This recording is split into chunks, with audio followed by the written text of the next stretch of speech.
Tribunal Constitucional Wasim Pleno Ukuntakama Audiencia Pública Remota Nisqa Tejispikachisqa Hinaspam Putanankupaq Sahikusqa Chunkasuqta Hatipaykunata Kaykunam hamusqa Lima, Piura, Santa, Sullana Hinallataq Ucayali llaqtakunamanta.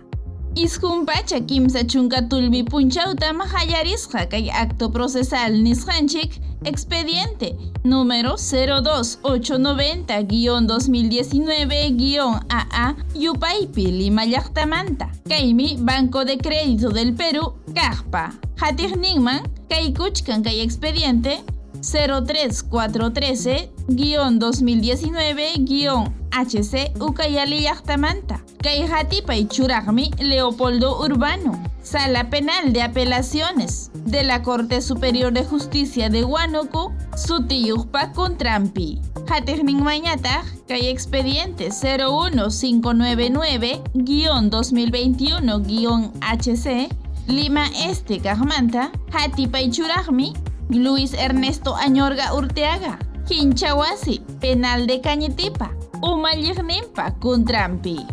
Chaynallata hatipasqaku kay expediente kunata 02280-2021-HC Lima Este kaqmanta.